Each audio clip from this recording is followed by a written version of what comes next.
Frères et sœurs, c'est un privilège pour nous ce matin de se rappeler et célébrer ce que Dieu a fait pour nous, frères et sœurs. Que Jésus, son Fils, s'est fait chair un jour. Il est devenu homme. On appelle ça, certains, on chante souvent, l'incarnation, c'est on proclame son abaissement.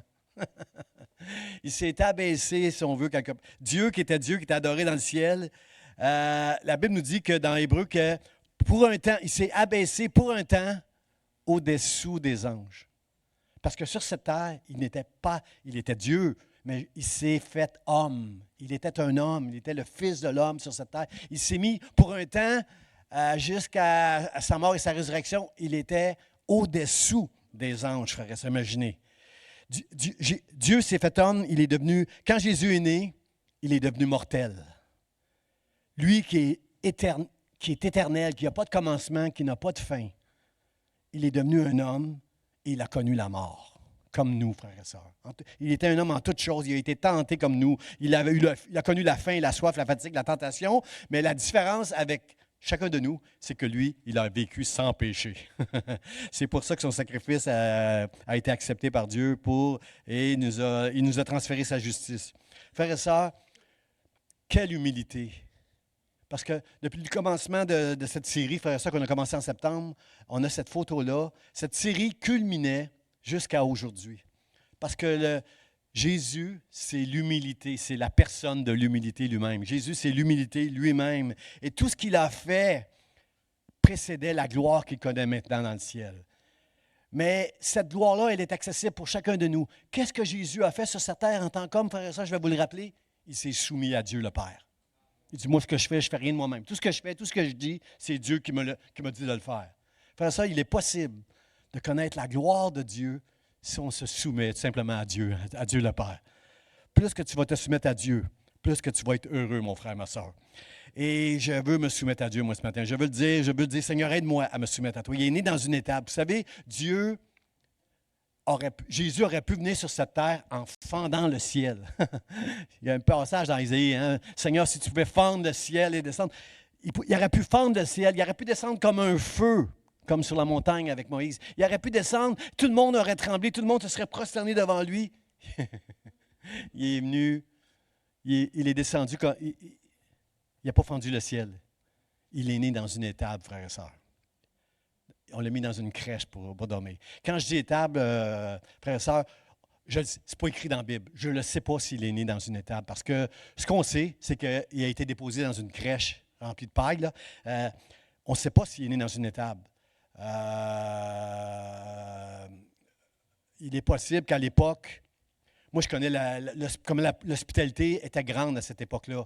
Lorsque Joseph est arrivé dans sa ville à Bethléem, puis qu'il n'y avait pas de place à l'hôtel pour eux, je suppose que quelqu'un aurait pu leur offrir une pièce quelque part en ayant trouvé une mangeoire pour coucher l'enfant. C'est certain pour moi, je sais que ça ne se peut pas que Marie aurait toléré que son enfant soit couché à côté d'un bœuf puis d'un âne comme on voit dans nos crèches là, traditionnelles. Là. Il n'y a pas de choses comme ça, là, c'est sûr. Mais on ne sait pas où il est né.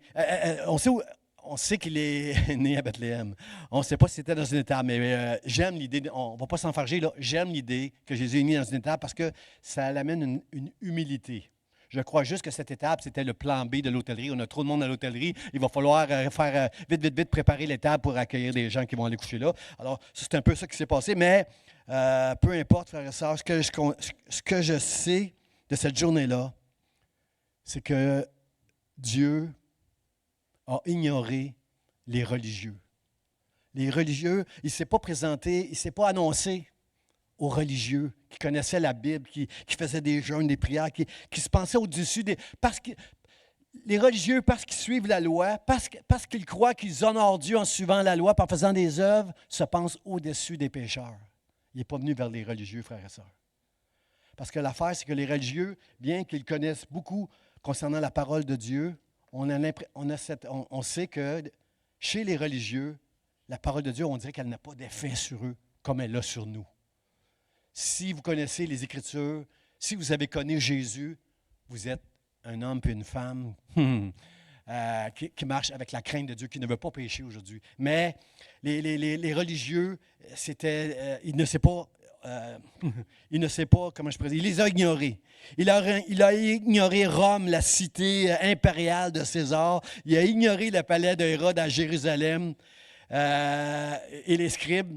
Puis en passant, frères et sœurs, les religieux, quand Hérode a su qu'un roi allait naître, il s'est senti il a senti une insécurité. Il a fait venir les scribes pour savoir où allait naître le roi des Juifs, à Bethléem. Alors les scribes et le roi Hérode se sont mis ensemble pour faire du mal à cet enfant qui allait naître. Là. Mais merci Seigneur que nous, aujourd'hui, nous connaissons Jésus. Nous avons ce privilège de connaître Dieu. Jésus, nous savons que c'est le Fils de Dieu. Bien qu'il est né comme un homme, il était le Fils de Dieu. Et ce matin, on veut se réjouir. On va terminer cette réunion en louant, en adorant, puis en joignant nos voix à ceux des anges pour adorer Dieu de tout notre cœur ce matin. On va regarder ensemble le texte que j'ai choisi ce matin dans Luc chapitre 2, versets 6-7. Ça nous dit, « Pendant qu'ils étaient là », on parle de Joseph et Marie, « Pendant qu'ils étaient là, à Bethléem, le temps où Marie devait accoucher arriva. Et elle enfanta son fils premier-né. Elle l'emmaillota, le coucha dans une crèche parce qu'il n'y avait pas de place pour eux dans l'hôtellerie. » Frères et sœurs, ce texte-là m'interpelle. Ce texte-là m'interpelle parce qu'il y a deux messages dans ce texte-là pour nous ce matin. La première chose que je veux parler avec vous, c'est que dans ce texte-là, ça m'ennuie un peu de lire que le temps où Marie devait accoucher arriva pendant qu'ils étaient là-bas. Ils sont là-bas à Bethléem à cause d'un recensement. Là. Pendant qu'ils étaient là-bas, le temps où Marie devait arriver. Et moi, je sers un Dieu qui est omniscient, un Dieu qui sait tout à l'avance. Il sait exactement ce qui va se passer ce soir dans ta maison, demain, et tout ce qui est devant nous, Dieu le sait, Dieu le voit. Alors moi, je me pose des questions quand je vois un texte comme ça. Je ne comprends pas. Puis j'espère que ce texte va nous encourager, frères et sœurs, parce qu'il y a beaucoup de choses dans nos vies qu'on ne comprend pas. Mais il faut juste apprendre à faire confiance à Dieu. C'est juste ça ce matin qu'on doit faire. On doit faire confiance à Dieu. Puis aussi, je vais conclure avec ça, là, il n'y avait pas de place pour eux à l'hôtellerie. Combien comprennent que nous, les enfants de Dieu, qui aimons Dieu de tout notre cœur, il n'y a pas de place pour nous nulle part dans ce monde. Il n'y a pas de place. Si on aime Dieu de tout notre cœur, si on veut se soumettre à Dieu et donner gloire à Dieu, il n'y a pas de place pour vous dans le monde. Alors, dites Amen, puis je veux juste commencer. Mon premier point, c'est, frères et sœurs, Dieu savait. Pendant qu'ils étaient là, le temps où Marie devait accoucher, arriva. Frères et sœurs, on le sait, il y a eu, à un moment donné, un recensement de César, qui était le maître de l'univers là, à Rome. Là. Il a ordonné un recensement pour que tout le monde aille se recenser, dire combien il y avait de personnes sous son règne, et aussi c'est quoi vos biens. Pour les impôts, c'était important de savoir ils avaient déclaré tous leurs biens quand il y avait un recensement. Alors, puis Joseph, c'était l'homme qui devait aller s'inscrire, et Joseph est allé s'inscrire dans la ville de David, à Bethléem, parce qu'on sait, la Bible avait dit que Dieu avait promis à David qu'il mettrait sur son trône un roi éternel, en parlant de Jésus-Christ un jour. Alors, c'était là à Bethléem. Mais là, mon problème, moi, c'est que là, Dieu il est omniscient. Dieu sait tout à l'avance. Et là, le recensement arrive à un moment où Marie, c'est le temps qu'elle accouche. Faire un voyage, je regardais ce matin, mon fils demeure sur la même rue que moi et je le voyais prendre sa femme pour aller la reconduire jusque dans la voiture parce que sa femme va accoucher d'ici 2 semaines. Alors, moins que ça. D'ici le 8 janvier, 8 janvier. Alors, presque 2 semaines, mais ma femme m'a corrigé. Ma femme me corrige toujours, moi toujours. Alors, puis je me laisse corriger. Alors, d'ici le 8 janvier, elle va coucher. Il faisait très attention pour amener Miji jusqu'à la voiture. Imaginez, là. Marie va voyager, je suppose, sur un âne, va voyager jusqu'à Bethléem.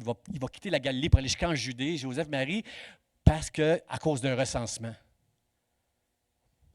Dieu sait toutes choses à l'avance. Ça n'aurait pas pu arriver différemment. Frère et sœur, ça n'aurait pas pu. Il y aurait le timing là, pour Marie, là, moi, le Saint-Esprit qui est omniscient n'aurait pas pu faire en sorte qu'elle devienne enceinte un peu plus tard, ou je ne sais pas. Moi, frères et sœurs, pourquoi je dis ça? Je sais, certains me disent, t'es pas fin, Jean. C'est Dieu qui décide. Ben oui, c'est Dieu qui décide. Mais juste que, quand il nous arrive des drames, des épreuves dans nos vies, nous là, si on avait été omniscients, si on aurait ça, cette science-là, d'être omniscient, les choses qui se passent dans nos vies ne se passeraient peut-être pas comme elles se sont passées. Hein? Il y a des choses qu'on aurait mis de côté. Il y a des choses qu'on n'aurait pas voulu vivre. Mais moi, je ne suis pas Dieu. Moi, j'aurais fait les choses différemment. Il y a des choses que je n'aurais pas permis, ni pour moi, ni pour les gens ici dans cette église que je connais un peu de leur vie. Là. Il y a des choses que je n'aurais pas permis. Mais l'affaire, c'est que Dieu qui est omniscient, il n'est pas seulement omniscient, il est aussi plein de sagesse et d'intelligence pour gérer les choses comme elles doivent arriver. J'ai lu ce matin, je lisais dans mon temps de lecture, dans les Proverbes, que Dieu a tout fait pour un but. Dieu, il s'en va quelque part, lui. Moi, je vais nulle part. Moi, si j'avais le don de l'omniscience, il y a plein de choses qui n'arriveraient pas, mais je m'en vais nulle part là, avec ça. Je ferais juste me protéger, puis protégez-vous d'un paquet d'affaires si j'avais cette science-là. Mes frères et sœurs, au ciel, on va comprendre pourquoi Dieu a permis des choses. Il faut savoir une chose, frère et sœur. Il faut reconnaître ça ce matin ensemble. Là. Dieu agit toujours parfaitement dans un monde qui est totalement imparfait et déchu. C'est ça la différence. Nous autres, on essaye d'éviter toutes sortes de drames tout le temps, mais on vit dans un monde qui est déchu. On vit dans un monde où le mal va faire son œuvre tout le temps. Mais Dieu, lui, gère parfaitement dans ce monde imparfait et déchu. Alors moi, je veux juste faire confiance à Dieu.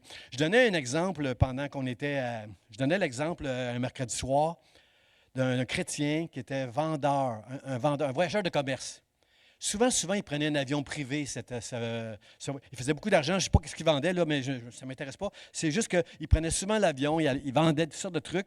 Puis souvent, il prenait un petit avion privé pour se rendre dans des endroits isolés. Puis à un moment donné, il vole au-dessus d'une route. Puis là, il voit un gros camion qui bloque la route, puis il y a une voiture derrière. Puis là, il voit que la voiture, elle essaie de se tasser vers la gauche pour dépasser le camion qui est long. Là, c'est un camion double. Là. Et lorsque la voiture avance, à un moment donné, elle est obligée de freiner parce qu'il y a une voiture qui s'en vient et elle sait qu'elle n'aura pas le temps de traverser le camion. Alors la voiture freine et retourne derrière le camion. Et lui, il voit ça de son avion. Et là, à un moment donné, la voiture essaie encore de dépasser le camion, mais là, il y a une courbe qui s'en vient, comme elle ne voit pas plus loin que la courbe. La voiture freine et reste derrière le camion. Vous me suivez? Le monsieur qui est dans l'avion, le voyageur de commerce qui est un chrétien, il dit, si j'avais un cellulaire, puis je connais la personne qui est dans la voiture, qu'est-ce que je ferais? Je l'appellerais, puis je lui dirais, dans 10 secondes, une voiture qui va te couper, qui va passer, c'est le temps. Vas-y, tasse-toi, avance, puis tu vas être en sécurité. C'est ça l'omniscience de Dieu, frères et sœurs. Dieu voit, puis là, je ne parle pas de la sagesse et de l'intelligence de Dieu qui gère tout ça, mais Dieu sait à l'avance tout ce qui va prendre place, frères et sœurs. Alors, nous, là, ce qu'on doit comprendre dans tout ça, là, ce qu'on doit arriver à faire, frères et sœurs, on doit arriver de mettre notre confiance totalement en Dieu pour tout ce qui prend place, frères et sœurs, autour de nous. Si tu veux être heureux. Le proverbe disait, ce matin, ça disait ça, celui qui met sa confiance en Dieu, il sera heureux. Arrête de te battre avec tout ce qui prend place autour de toi, mais mets ta confiance en Dieu, puis tu vas être heureux. Puis là, je parle à une église, vous avez toute la foi, là. Vous savez que Dieu est Dieu. Vous savez tout ça, que Dieu a envoyé Jésus. J'ai la foi, mon pasteur, j'ai la foi. Mes frères et sœurs, faire confiance à Dieu, là, c'est un processus. Moi, je connais Dieu depuis 1986. Ça fait longtemps, là.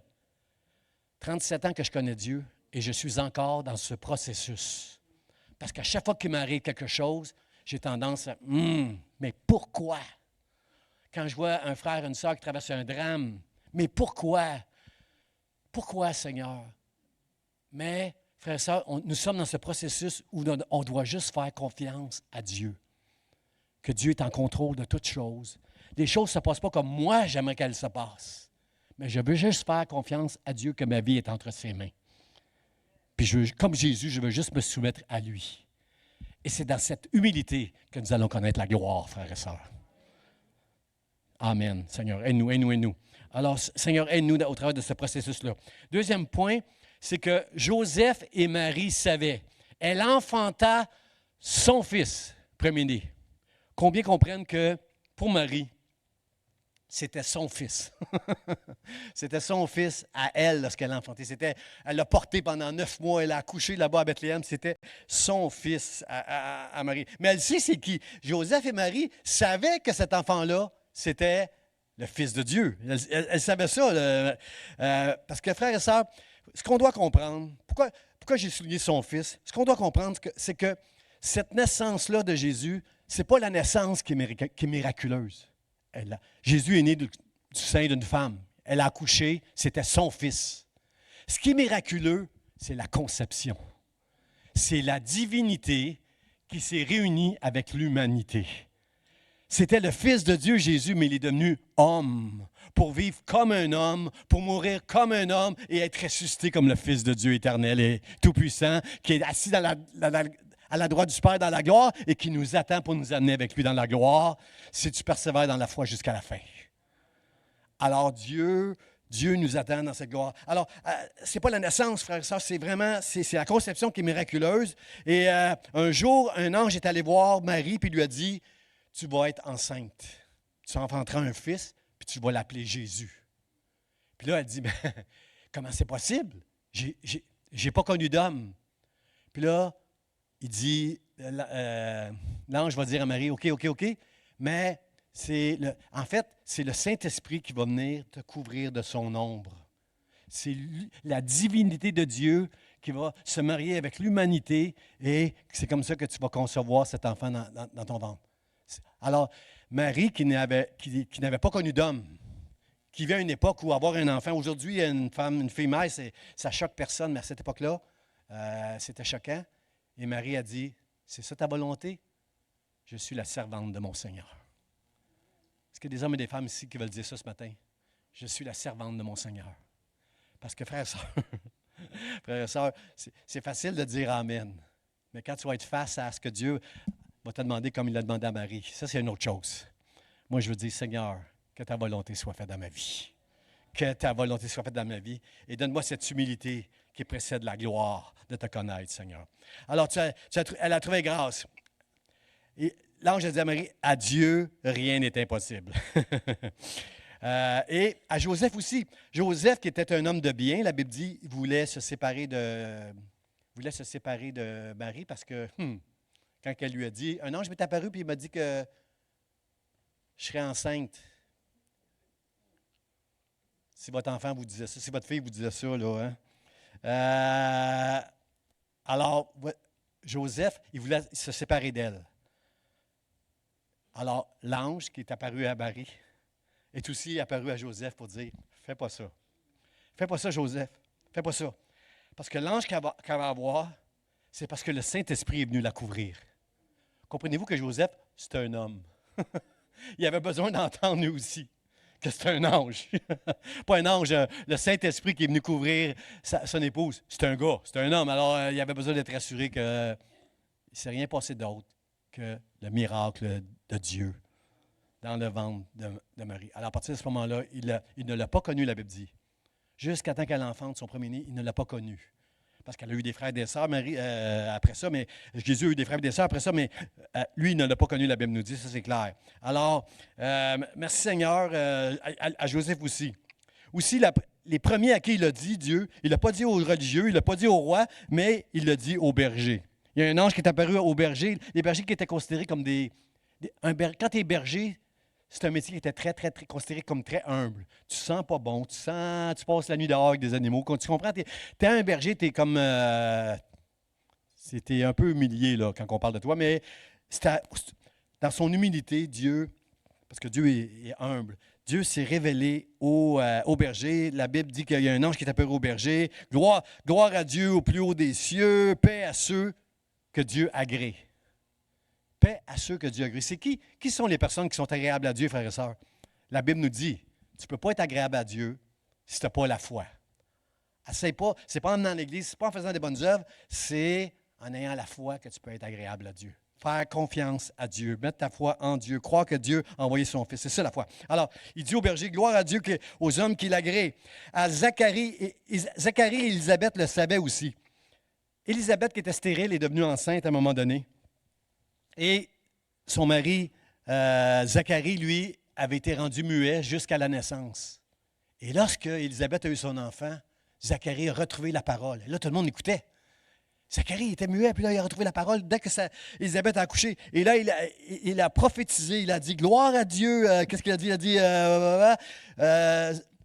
béni soit le Seigneur qui a visité son peuple, qui a envoyé le Sauveur de la maison de David.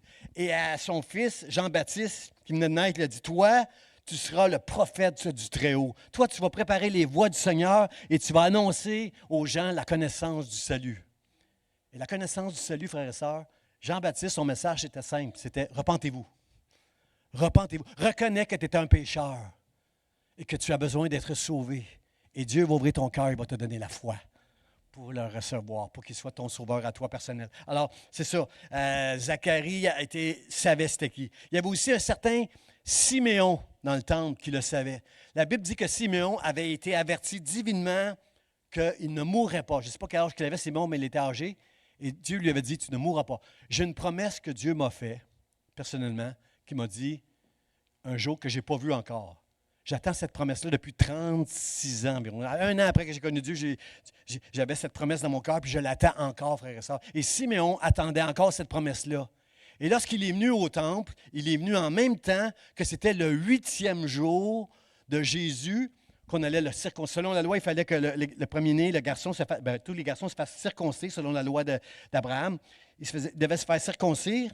Et là, on amène Jésus au temple et Siméon est là. Et je ne sais pas c'était quoi la fonction de Siméon dans le temple, mais on lui a permis de prendre Jésus dans ses bras, puis il l'a élevé devant tout le monde en disant,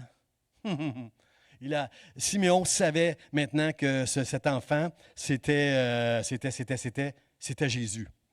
Il dit, qu'est-ce qu'il dit, Siméon? Il dit, il était poussé par l'Esprit pour aller là-bas. Puis quand il a pris l'enfant, il a dit, mes yeux ont vu ton salut maintenant, que tu as préparé, et la gloire pour Israël, ton peuple. Et il va dire à Marie, Marie, toi, il y a une épée qui va te transpercer le cœur à un moment donné. Parce qu'elle va être témoin quand Jésus va mourir sur la croix, que son fils va mourir sur la croix. Jésus, le Seigneur, mais son fils va mourir sur une croix. Lorsque Simon dit « une épée va te transpercer le cœur », Marie, je crois que c'est un euphémisme. Un euphémisme, ça veut dire « c'est pas assez gros, là, qu'est-ce que tu viens de dire ». Parce qu'une femme qui perd son enfant, cette épée-là, elle est dans son cœur tout le temps. Une épée dans le cœur, moi, si tu me rentres une épée dans le cœur, ça va faire mal là, pour 2-3 secondes. Je vais mourir. Mais une mère qui perd son enfant, elle ne meurt pas. Cette épée-là est dans son cœur toute sa vie. Alors, ça prend une grande foi en Dieu pour rester solide dans notre foi lorsqu'on traverse des drames dans nos vies. Que ce soit un divorce, que ce soit la santé, que ce soit je ne sais pas qu'est-ce que vous pouvez vivre, frères et sœurs, mais ce que je sais, c'est qu'il y a de l'espoir, frères et sœurs, si tu mets ta confiance en Dieu pour être heureux, pour être heureuse. Juste fais confiance à Dieu. Alors, il a prophétisé ça, ce beau Siméon-là. Et aussi, il y avait Anne, une femme prophétesse qui avait 84 ans, qui était toujours dans le temple. Elle parlait, la Bible nous dit que Anne, la prophétesse, parlait à tout le monde de la venue du Seigneur. Elle savait que le Seigneur s'en venait, puis elle le disait à tout le monde, Et lorsqu'elle a vu, elle est venue en même temps que Siméon dans le temple, poussée certainement, ça ne dit pas, mais certainement que cette femme prophétesse a été poussée par l'Esprit. Elle est venue dans le temple, mais quand elle a vu cet enfant-là, comme Siméon, elle s'est mise à louer Dieu. Elle savait qu'elle était dans la présence de Dieu, frères et sœurs. Frères et sœurs, quand on sait qu'on est dans la présence de Dieu, est-ce qu'on peut le louer puis l'adorer de tout notre cœur, frères et sœurs? Est-ce qu'on peut, frères et sœurs, je nous encourage à nous joindre à nos musiciens pour louer, adorer et célébrer Dieu de tout notre cœur, frères et sœurs. Nous sommes appelés à joindre la voix des anges pour adorer notre Seigneur. C'est ce qu'elle a fait, Anne, la prophétesse. Lorsqu'elle a vu tout de suite envoyer l'enfant, elle a su que c'était lui, le Sauveur, et elle s'est mise à louer Dieu. Amen, amen. Et aussi, regardez, des gens assez mystérieux dans la Bible aussi, là, les mages. Les mages entrèrent dans la maison, virent le petit enfant avec Marie, sa mère, se prosternèrent et l'adorèrent. Ils ouvrirent ensuite leur trésor et lui offrirent en présent de l'or, de l'encens et de la myrrhe. Qui sont les mages? Si c'est des rois, on ne le sait pas, parce que ce n'est pas écrit dans la Bible que c'est des rois. On dit les mages qui sont... Les mages, lorsque Jésus est né, les mages ont vu l'étoile qui les a conduits de l'Orient jusqu'à où l'étoile les a conduits. L'étoile les a conduits jusqu'à une maison où était Marie avec son enfant lorsque les mages sont arrivés. Mais quand c'est arrivé exactement, ils n'ont pas été adorer Jésus dans l'étable à Bethléem. Là. Parce que quand ils ont vu l'étoile, ils étaient en Orient et comment je vais dire, ils savaient que l'enfant venait de naître à partir du moment où ils ont observé l'étoile. Les mages, c'était des gens qui observaient les astres, c'était des gens qui avaient une science. C'est mystérieux, les anges. Les mages, on ne sait pas trop c'était qui. Mais ce que je sais, moi, avec ce texte-là, c'est qu'ils savaient qui était Jésus. Ils savaient, comme nous, qui était Jésus. Ils ont quitté l'Orient, ils sont venus. Quand Hérode a appris que la délégation des mages était là, il les a reçus dans son palais pour savoir, parce qu'il a entendu parler qu'il venait adorer le roi des Juifs. Alors, il voulait savoir, il était où ce roi-là, parce que là, c'était un problème pour Hérode de se faire supplanter. Là. Alors, il voulait savoir exactement. Et lorsque les mages sont arrivés, la Bible nous dit dans la maison, ils sont entrés dans la maison, ils ont vu le petit enfant avec Marie, sa mère, et ils se prosternèrent et l'adorèrent. Et ensuite, ils ont ouvert leur trésor. Vous savez pourquoi j'ai souligné le mot ensuite, frères et sœurs? Parce que nous, là, on doit apprendre à nous prosterner et à adorer Dieu avant de lui offrir quoi que ce soit qui vient de nous. Arrête de tous tes talents, bravo pour tous les talents que Dieu t'a donnés. Juste prosterne-toi devant Dieu. Soumets-toi à Dieu. Aime Dieu, adore-le avant de lui donner quoi que ce soit. Hein, j'ai parlé de Fred tantôt, mon gendre Fred qui s'occupe de la technique ici. Là.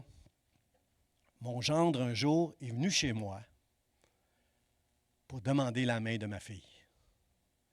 Il est venu avec une belle boîte. Je savais que ça venait me demander la main de ma fille. Et là, il s'en met avec une belle boîte. Puis là, il vient pour ouvrir la boîte. Et je dis à Fred, ouvre pas la boîte, Fred. Je ne voulais pas être, comment je pourrais dire, là, ébloui par le scintillement des diamants de sa bague qu'elle allait offrir à ma fille. Il n'y a rien qui peut acheter ma fille, c'est ce que j'ai de plus précieux. Et lui, il arrive avec une boîte pour me demander la main. J'ai dit, Fred, je ne veux pas, ouvre pas la boîte, je ne veux pas voir la boîte. Mets un pied à genoux, mets un genou à terre, puis demande-moi la main de ma fille. Avant de me montrer la bague. Après, tu me montreras tes trésors.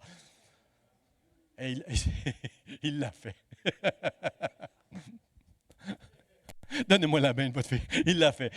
Alors, je suis content de moi. Je suis content de moi d'avoir fait ça parce que, frère et sœur, je suis en train de mettre une illustration. C'est vrai que ce qui est arrivé, c'est très drôle. Si vous voyez Fred, vous rirez avec lui là, de ça. Mais l'affaire, c'est que ouvre tes trésors après que tu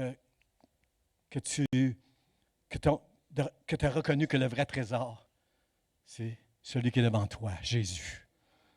Adore Jésus. Premièrement, avant de lui offrir quoi que ce soit de tes talents, de tes... Dieu premier. Adore-le. Et ensuite, parce que les cadeaux ici sont très importants. Les cadeaux ont tout à voir avec l'omniscience de Dieu. Pourquoi je dis que ces mages-là connaissaient vraiment Dieu? Ils sont vraiment mystérieux. On ne sait pas c'est qui. Ils sont repartis comme ils sont arrivés. On ne sait pas c'est quoi. Mais ils ouvrirent ensuite, après avoir adoré l'enfant, ils se sont mis à genoux devant un enfant. L'enfant, c'est un enfant. Ils se sont mis à genoux et se sont prosternés parce qu'ils savaient que cet enfant-là, c'était Dieu fait homme. Ils ont offert 3 cadeaux. Ils ont offert de l'or, de l'encens et de la myrrhe. Vous savez quoi? Quand on visite un roi quelque part, le cadeau royal, c'est de l'or. Regardez ça dans l'histoire, lisez ça dans l'histoire, vous allez voir ça aussi dans la Bible. Tu te présentes quelque part à un roi, c'est de l'or. Dans le palais des rois, il y a de l'or partout. Alors, tu veux faire plaisir au roi, tu y amènes de l'or. Beaucoup d'or au roi comme cadeau. Ils ont amené de l'or parce que Jésus, il savait que c'est le roi des rois, le Seigneur des seigneurs. Ils ont amené de l'encens parce que de l'encens, c'est ce qu'on offre à nos idoles, c'est ce qu'on offre à ce qu'on considère comme étant Dieu. Et ils savaient que cet enfant-là, c'était le Fils de Dieu, alors ils ont offert de l'encens.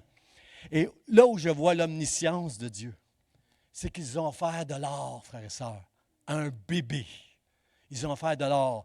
Ils ont offert de l'or qu'on offre à un roi. Ça veut dire que ce n'était pas juste un petit lingot. Ce n'était pas une petite bague d'en or. C'était beaucoup d'or qu'ils ont offert à Jésus, à Joseph et Marie pour Jésus.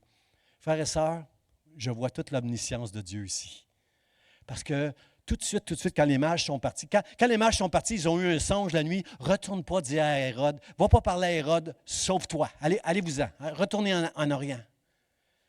Et lorsque Hérode a appris que les mages n'étaient pas venus leur dire où était exactement Jésus, ils ont décidé de faire tuer tous les enfants en bas de 2 ans. Ça veut dire que quand les mages sont partis de l'Orient jusqu'à aujourd'hui, il s'était déjà passé peut-être 1 an et demi pour que Hérode décide, je ne prends pas de chance, 2 ans et moins, vous les égorgez tous, vous les tuez tous les enfants parce que je ne veux pas qu'un roi prenne ma place. Frère, ça, c'est Dieu, un ange a dit à Joseph, prends Marie et l'enfant, puis fuyez en Égypte. Joseph, c'était un homme humble. Il était charpentier. Et comment il va vivre en Égypte? Frères et sœurs, pendant tout ce temps-là, jusqu'à temps qu'Hérode meure, avec tout cet or que les mages ont apporté au petit enfant Jésus. Dieu sait tout à l'avance, frères et sœurs. Nous, on est choqués des fois que Dieu permette des choses dans nos vies qu'on ne voudrait pas. Mais la bonne nouvelle, c'est que Dieu prend soin de nous, frères et sœurs. La seule façon qu'il pouvait vivre en Égypte, être béni, c'était avec tout cet or-là, Dieu avait vu le coup d'avance. Fait que moi, je veux dire merci Seigneur, parce que Dieu n'est pas seulement omniscient. J'aimerais ça avoir cette science-là, moi, de tout savoir à l'avance, mais je n'ai pas la sagesse et l'intelligence de Dieu pour bien gérer tout ce qui va prendre place après. Mais Dieu, il a ça. Dieu, il est sage. Dieu est sagesse, il est intelligence, il est tout, il a toute la science. Alors, merci Seigneur pour toute cette science qui est au-dessus de moi. Puis mon dernier point, frères et sœurs, c'est Jésus savait. Jésus savait que, la Bible nous dit, elle l'emmaillota et le coucha dans une crèche. Jésus savait, quand il est venu sur cette terre, qu'il allait naître dans une étable, qu'il allait passer la nuit dans une crèche, frère. Il savait tout ça à l'avance, Dieu. Elle l'emmaillota. Ça nous prouve l'humanité de Jésus. Pourquoi on emmaillote un bébé? J'ai oublié de demander à ma femme là, avant de prêcher. Là, ce matin, je dis, faut que je lui demande pourquoi on emmaillote. Je suppose qu'emmailloter, c'est mettre une couverture bien serrée pour que l'enfant ne bouge pas, pour qu'il ne se blesse pas. Alors, en mettant l'enfant dans la mangeoire, Marie l'a emmailloté, bien serré, pour que l'enfant ne se blesse pas, qu'il ne bouge pas dans la mangeoire. Frères et sœurs, c'est certain qu'il n'y avait pas de bœuf puis d'âne comme on voit dans nos crèches là, autour de Jésus. Aucune maman ici ne permettrait de laisser son enfant dormir toute la nuit à côté des bêtes. Là. Ça ne fait pas de sens. Là. Alors, la mangeoire, c'était simplement un lit qu'on a offert pour l'enfant, puis elle a bien emmailloté pour pas qu'il ne se passe rien. Mais tout ce que Marie faisait pour cet enfant, son fils, Dieu aussi veillait sur lui. Dieu veille sur nous, frères et sœurs. Dieu veille sur nous. Même si Marie ne comprenait peut-être pas comme moi pourquoi tout ce voyage, pourquoi j'arrive ici à Bethléem, il n'y a pas de place à l'hôtel pour nous, pourquoi? Dieu sait tout, frères et sœurs. Mets ta confiance en Dieu simplement. Mais juste ta confiance en Dieu, tu vas être heureux, tu vas être heureuse, tu vas arrêter de questionner, puis de te faire du mal, puis de te planter une épée dans le cœur. Fais juste confiance à Dieu. Alors, je remercie Dieu. Jésus savait tout ça, frères et sœurs. Frères et sœurs, c'est quand que Dieu a établi ce plan-là, qu'il a envoyé Jésus venir ici, naître à Bethléem. Toute l'histoire qu'on connaît, c'est quand que Dieu a fait le plan? C'est quand Adam et Ève ont péché, peut-être? À quel moment Dieu a fait ce plan-là? Je vais vous le dire, frères et sœurs. De toute éternité. Avant la fondation du monde, Jésus savait que cet événement-là qui est arrivé il y a 2000 ans, Jésus le savait avant la fondation du monde, frère et sœur. Ça devrait nous exciter un petit peu. Là. Dites wow. Quelqu'un dit wow. Là. Bien avant, bien avant. Genèse, au commencement, la Bible nous commence dans Genèse, chapitre 1, verset 3, ça dit « Au commencement était la parole ». Non, ça c'est Jean qui dit ça. Dans Genèse, ça dit « Dieu dit que la lumière soit. Et avec la parole, la lumière fut. » Au verset 4, ça nous dit, dans Genèse, chapitre 1, que Dieu a séparé, Dieu a appelé la lumière jour et les ténèbres nuit. Ça, c'est au verset 5, non. Au verset 4, il a séparé la lumière avec les ténèbres. C'est ça que Dieu a fait. Dieu dit que la lumière soit, et avec la parole, la lumière fut. Ensuite, il a séparé la lumière des ténèbres. Au verset 5, il a appelé la lumière jour et les ténèbres nuit, et ce fut le premier jour, la Bible dit. Le premier jour, au commencement, quand Dieu a créé toutes choses, la lumière et qui séparait des ténèbres, ça a été le premier jour, frères et sœurs. Je ne sais pas quand c'est arrivé exactement, là.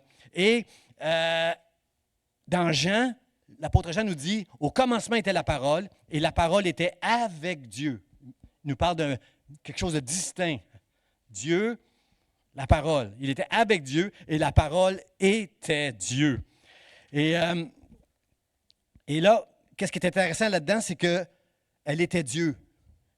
Dieu était éternel. Et la parole, Jésus-Christ, s'est faite chair à un moment donné. Regardez dans Éphésiens, chapitre 1, verset 4. En lui, Dieu nous a élus avant la fondation du monde. Avant que ce monde ait été créé, Dieu vous avait dans son cœur. Je vois les reliefs en arrière. Dieu savait déjà. Il était déjà dans son cœur avant la fondation du monde. Vous savez ce que ça veut dire, élu? Élus, ce sont les personnes qui sont écrits dans le livre de Dieu avant que le monde existe. Dieu avait écrit notre nom dans son livre.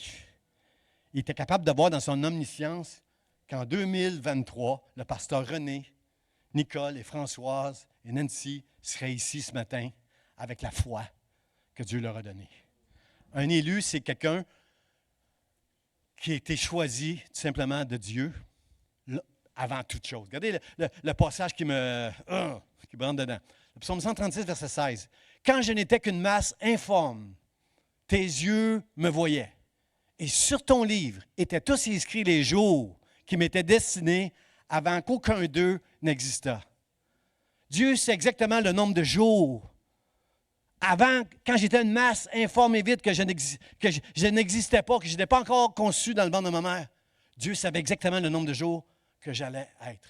Mais plus que ça, frères et sœurs, dans Genèse, Dieu a créé le premier jour à un moment donné. Je vais dire un chiffre, il y a 6000 ans, Dieu a créé le premier jour. Frères et sœurs, alors que la terre n'était qu'une masse informe et vide, Dieu lui a donné vie. Un jour, j'étais une masse informe, frères et sœurs, et Dieu ne m'avait pas encore donné la vie. Mais ses yeux me voyaient déjà dans son omniscience et dans sa sagesse. Et déjà dans son livre, le nombre de jours est inscrit pour moi et pour chacun de vous. La bonne nouvelle, frères et sœurs, c'est que bien avant la création, avant la fondation du monde, vous étiez déjà dans le cœur de Dieu. De toute éternité. Il y a eu un commencement pour nous. Il y a eu un commencement pour le monde.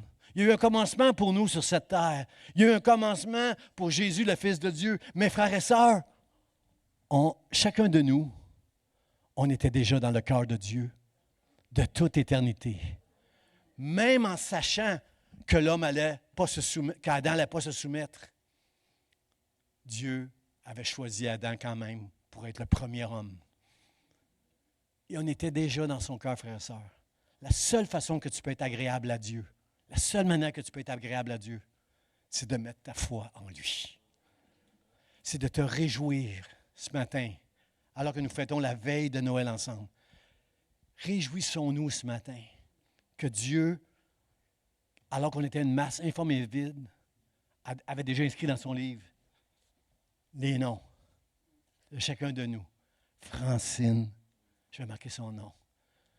Whitland, Gabriel, il a inscrit nos noms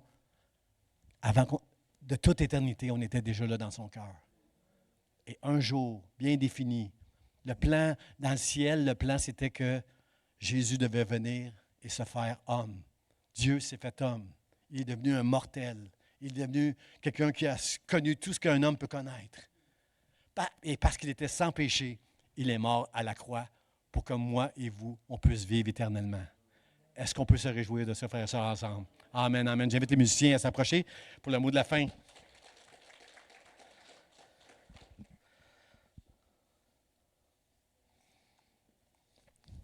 Parce qu'il n'y avait pas de place pour eux dans l'hôtellerie. Jésus est né dans une étable, dans un endroit très, très humble, le plan B. Il y a quelqu'un qui aurait pu dire à l'hôtel, « Hey, je le connais, lui, Joseph. Je te laisse ma chambre, Joseph. Je te laisse ma chambre, Joseph. » Non, non, non. Jésus, le plan dans le ciel, il savait tout ça à l'avance, Dieu. Il savait à l'avance. Il voulait naître dans cette crèche-là, frères et sœurs. Frères et sœurs, il n'y avait pas de place pour eux à l'hôtellerie parce que c'était le Fils de Dieu. Et si le Fils de Dieu est dans votre cœur aujourd'hui, je veux vous le dire encore, il n'y a pas de place pour vous dans ce monde.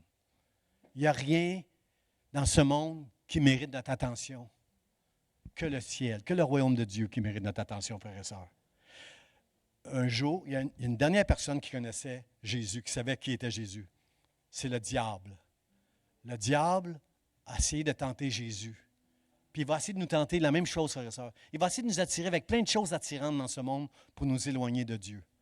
Tout ce qui est une passion dans votre cœur, là, faites attention de gérer bien votre cœur, parce que tout ce qui est dans votre cœur que vous aimez, là, le diable va se servir il va mettre quelque part une tentation pour vous éloigner de Dieu. Un jour, le diable était avec Jésus, puis il lui a dit, il l'a monté très haut sur une montagne, puis il a monté toutes les gloires du monde, les royaumes du monde. Puis il a dit à Jésus, si tu te prosternes devant moi, je vais te donner tout ça. Puis Jésus a refusé. Parce que lui avait les yeux sur la gloire du ciel. Est-ce que ce matin, tu veux profiter pour quelques années d'une gloire éphémère, de plaisir dans ce monde, ou tu veux dire, moi je veux marcher dans l'humilité comme Jésus et je veux hériter de la gloire du ciel pour l'éternité. C'est ça que je veux. Laisse-toi pas, refuse, accepte qu'il n'y aura pas de place pour toi dans ce monde. Refuse d'aimer le monde et tous ces plaisirs qu'il veut t'offrir. Garde les yeux sur Jésus. Mets ta confiance en Dieu. Puis tu vas être heureux, puis tu vas être heureuse. Dieu, dans son omniscience, est en parfait contrôle de tout ce qui se passe. Mais moi, quand je regarde l'actualité, je pleure, je suis triste, quand je regarde mes sœurs qui se battent avec un cancer du sein en ce moment, quand je regarde les personnes qui sont seules pour Noël, lorsque je regarde les drames qu'on vit, puis notre santé et tout ça, ça m'attriste. Mais ça, frère, ça, c'est pour un temps, toutes ces choses-là. Et je sais que Dieu est en contrôle de toutes choses. Et moi, ce matin, ce que je désire de tout mon cœur, c'est qu'on puisse, au travers de nos chants, au travers de notre adoration, on puisse, comme les mages, dire, moi, mon trésor, c'est Jésus. Je reconnais que la naissance de cet enfant-là va bouleverser le monde et moi, premièrement. Je veux mettre ma confiance et ma foi en Dieu. Je veux le remercier qu'il est venu, qu'il s'est fait homme, qu'il est venu pour me sauver. Je veux célébrer Dieu. Est-ce que ce matin, frères et sœurs, ensemble, on peut dire à Dieu tout notre amour, toute notre reconnaissance et se joindre aux musiciens? On va se lever ensemble, frères et sœurs. Dans quelques instants, on va s'échanger nos vœux, mais est-ce qu'on peut, frères et sœurs, rejoindre les anges puis exprimer toute notre reconnaissance à un Dieu qui est omniscient, qui sait tout, qui sait tout, qui sait tout. On ne comprend pas pourquoi tout le temps, frères et sœurs, on vit dans un monde déchu, on vit dans un monde imparfait, on vit dans un monde de pécheurs. Le monde va aller de plus en plus mal. Mais nous, frères et sœurs, nous, si on connaît Dieu, au milieu de tout ça, on peut être profondément heureux et béni parce qu'on connaît Dieu et on sait où on va passer l'éternité. Est-ce que ce matin, avec nos musiciens, on peut se joindre avec eux puis adorer, se prosterner devant Dieu puis l'adorer de tout notre cœur? Si vous dites un dernier Amen, frères et sœurs, amen. On va l'adorer ensemble.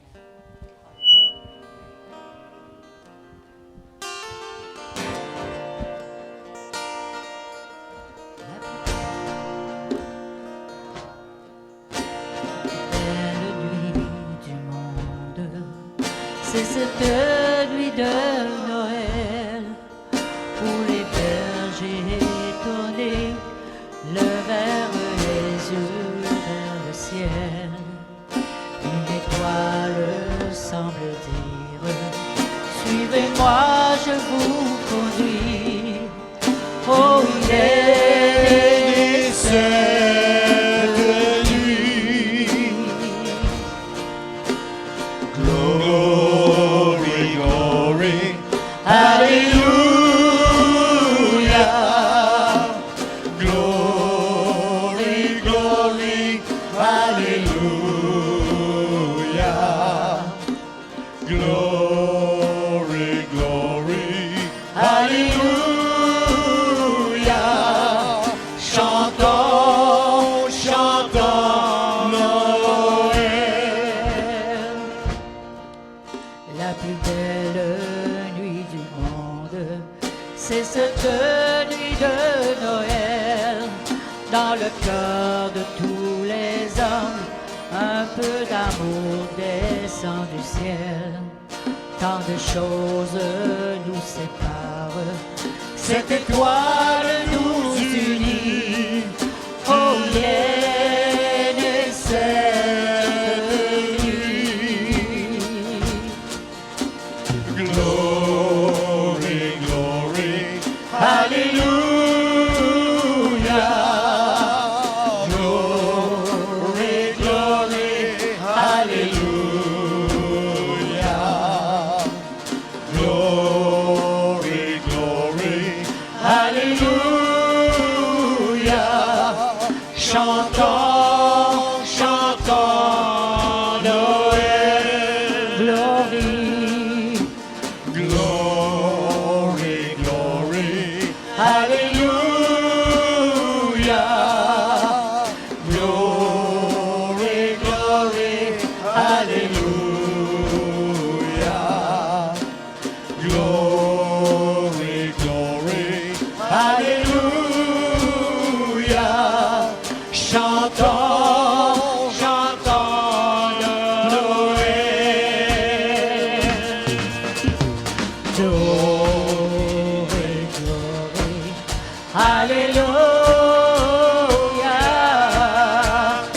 Glory, glory, hallelujah. Glory, glory, hallelujah. Chantons, chantons Noël. Glory, glory, Glory, glory, hallelujah, hallelujah. Glory, glory, hallelujah. Glory, glory, hallelujah. Chantons, chantons Noël. Chantons, chantons, chantons Noël. chantons, Chantons, chantons Noël. Alléluia, alléluia. Alléluia. Gloire, gloire à toi, Dieu. Seigneur, donne à l'Église du d'espoir ce cœur qui était dans les mages, Seigneur, de te donner gloire.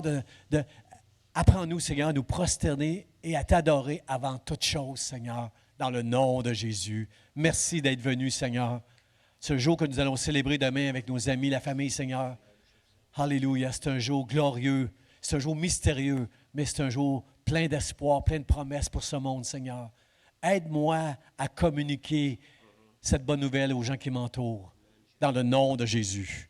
Amen, amen. Soyez bénis, frères et sœurs. Vous n'avez pas le droit de quitter cet endroit pour aller rejoindre d'autres avant d'avoir souhaité joyeux Noël à au moins 7 personnes au minimum. Minimum des frères, des sœurs, joyeux Noël.